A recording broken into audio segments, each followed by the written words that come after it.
There is nothing worse than being an Amazon seller and not knowing how many units to buy. In this video, I'm going to show you exactly how I decide how many units to purchase when I'm placing orders, and I'll sell over $5 million on Amazon this year alone. So there is no one who knows better when it comes to placing deep orders. I spent over $200,000 last month placing deep orders with my wholesale supplier. So here's exactly how I would calculate those amounts. Now, the first thing I'm going to recommend to everyone until you're selling consistently over $20,000 to $30,000 a month is to place test buys. Now, what I mean by test buy, it's going to be 5 to 10 units that we're going to list to FBM. That way we can tell, is the demand there? Are we actually going to sell this product? So when we look at this product right here, we see it sells $2,000 a month. And for this example, let's say we got it for $7.38.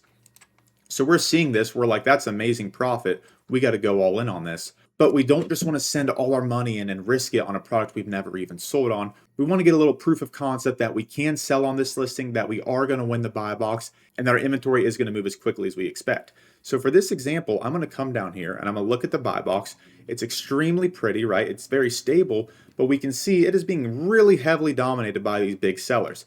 Now, there is a lot of offer count down here, and there is a lot of sellers on this listing. So that's a massive green flag because we see A, people are able to sell on this listing with no issues, and B, they're able to move up and down. That's why we have all these little ticks here. That's sellers jumping on and off the listing, 99% chance that they are selling out of their product. So we see that we can sell this product, but I do have some concerns because the brand is on this listing, and we have some large wholesalers. So we're going to go take a little deep dive and see what we're looking at. I go to buy box statistics. I see, okay, this doesn't concern me at all. 50% buy box, that doesn't matter to me. 15% buy box, none of this is a worry. If you see someone with 90% buy box plus, then I'd get a little worried. We can see that everyone in here is getting their share of buy box. That's all we need to know. Let's jump into the offer count to see who's actually moving this product. So we see right here, Holistic for All is cooking. They've sold 132.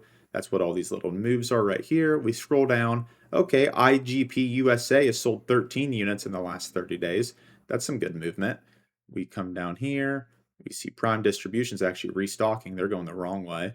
They did a big restock. 430 restock. That's a big one. We can see right here, and don't let this confuse you, these numbers are so big. Look how much they were selling before. I mean, it was flying. 82 stock down to basically nothing right there. So they're moving product. Vitamins for Beauty is moving product. So we have some confirmation that, yes, you are able to move this product, but not as much as you think, right? IGP USA has sold 13 units. They're probably going to be the one we're going to hang around because these are such big brands. Okay, so I have proven that there is some demand. So after my first 10 unit test buy I do, let's say we sell out, things are going pretty. This is how I'm going to calculate how much to purchase in the future. Now, it's going to depend on your capital and your risk tolerance. If you want to have 1 month stock, 2 month stock, 3 month stock, 2 week stock, whatever it is, that's how you should do this calculation. For me, I like to have 1 month stock of items at all time. I also do FBM, so if I sell out or I'm getting low, it's pretty easy to get stuff back in stock, right? I don't have to send it into Amazon and wait a month for it to check in. It checks in instantly. That's why I love doing FBM. But what I can see here is we have 2,000 sales a month. We've confirmed that here, here, and here, this item moves. Now what we're going to do is we're going to divide this 2,000 by the competitive offers. So if we open this up, we have, look at this, 18 offers, but they're not competitive at $43. They're just not. They're not competitive at $40. Matter of fact, I would say the competitive offers are probably 23 to 25. Now, another easy way to check that is when you come down here, you go to offers, you can see the price of when they're selling it. So we're seeing they're selling a ton, 25, 24. I don't think they're selling much at 39. Even though it's spiking up there, I wouldn't expect them to sell much at 39. I would say they're selling around $25. We see them right here. They're selling, their units are actually selling, look at that, $23.40. When they were up here at $49.45, they had no stock sell. As soon as they dropped that price to $23.40, they started winning the buy box and they started selling. $24, they've seen some success here. These price hikes aren't helping them. We come down here, we see $25. That's how they're getting their sales. This person's selling a ton around 25. So if you're around $25, I'm going to go ahead and say you're good to sell on this product. Let's go find these competitive offers. We have one here all the way down to $25.99. We're going to call that 12 offers plus ourselves. So we have 13 competitive sellers on this listing. So if we take out this big calculator here and we take 2,000 and we divide that by 13, I would buy 153 units if I wanted 1 month's stock of inventory on this. Now, let's go see if that lines up with some of the bigger sellers down here who are probably going to have that 1 or 2 month supply. When we can see our stock column right here in Keepa, we have them at 156 units. We come down here, we have some smaller sellers. We have this person who's just restocking. So as you can see, their stock continues to go up at 150 units. This big seller has 558 units of stock. That's a massive restock. So this is someone who's probably going to have, you times this by 4, you're looking at 615. There's someone who's going to have that 3 to 4 month span of inventory. They're probably sending in pallets in and just forgetting about it and updating it every few months. We come down here, we have 53 units. They were at 175. So as we can see, this number we initially got, this 153 number we got right here, is being seen multiple times within, a plus minus 25 to 50. So that's a very safe bet to say if I wanted a month of this inventory, I would go send in 153 units and I'd be very happy. What you could do is you could maybe buy 300 units, send 150 in. Once you're getting low on stock, send the other 150 in. That way you have your backlog going. Or if you're doing FBM, buy your 200 units, start sending them as soon as you get low, maybe to that 50, buy more. So that way by the time you sell out, you have another 150, 200 units in. So that is the easiest way to just verify how much stock you should buy. It's looking at those competitive sellers, dividing it, but it's not going to be perfect. But as you can see, we look at all the history on this, that was really lining up. So again, make sure we're going to this data offer section and we're really looking at the competitive offers. Because if we were to divide this by 19, right, 18 sellers plus myself, we're only going to buy 105 units, right? That's over 50 units less we're buying. And if we're making a $4, what are we making? $4 on this? That's 50 times what? 4? I know math's hard. That's an extra $200 a month we're losing out on because we're not having the proper stock. So when you're doing this, make sure you're looking down here, looking at these competitive offers, looking at how much stock they're moving, but be sure to look at what price are they selling that at. This person right here was a great example because they really wanted it high at $50 and we saw no movement in that stock. But as soon as they got competitive, now they've sold 13, they've sold 233 total. So they might have bumped that price really high as they sent it in and they were just letting it do its thing. But as you can see, you have to be competitive on this listing. That is a very simple way to figure out how much inventory you want to buy. Now, if you're a newer seller and you do not have all this money in the world to send in, like that's $7.38 times 153, right? We're looking at almost $1,200 we're sending into Amazon. If you do not have that capital, that's fine. We know we need 153 for the month. How much are you comfortable spending? Let's say you want 2 weeks of inventory. Well, we're just going to divide this by 2, right? Now we're going to send in 76 units.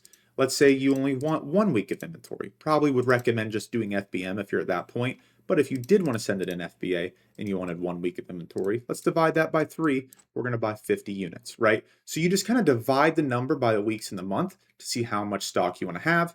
Very simple. If we want to have 2 months of inventory, we're just going to times it by 2 and have 306 units. So that's a really simple way to do.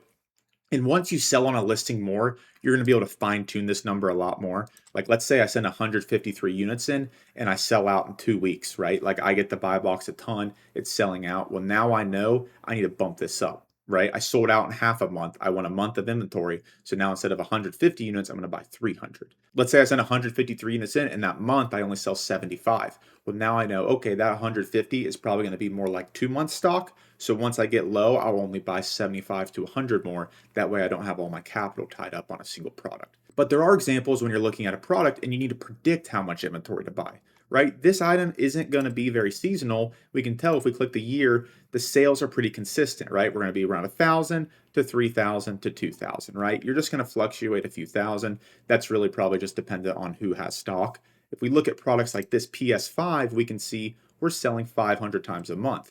If we bump this out to the yearly data, no shock that it sells 4,000 times a month around Christmas, right? This late November, early December, sales absolutely explode. So a way to tell how much stock you want to buy on this is you want to look at the yearly data on Keepa.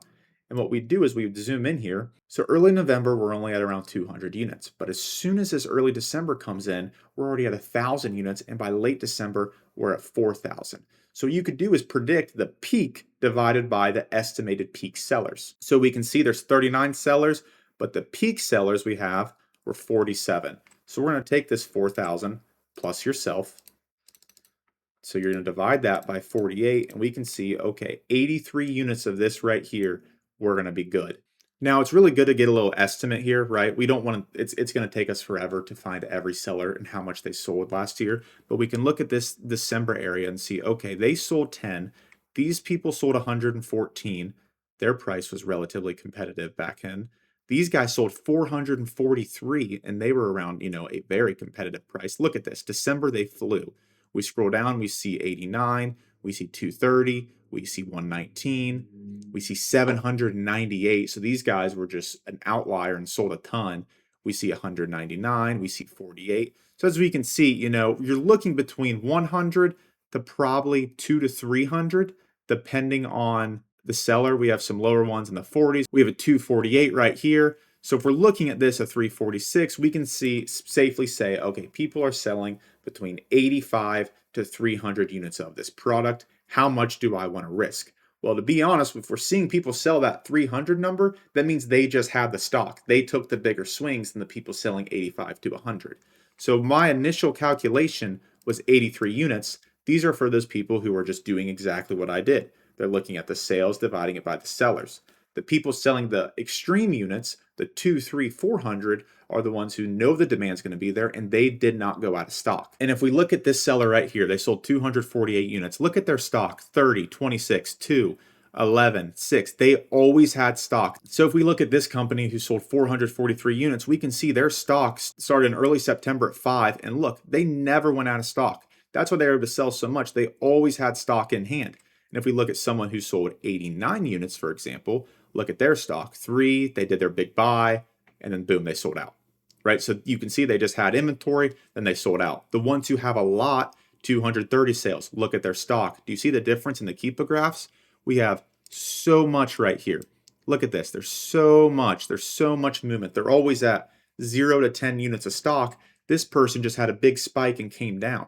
So we can see if you have the stock, the demand's there. Same with this person, 119 units. They always had a little stock, right? They never got up there enough. And then our last example, 393 units sold, and we can see, look at their stock. It was just extremely aggressive, and then they sold out, and it doesn't look like they could get more.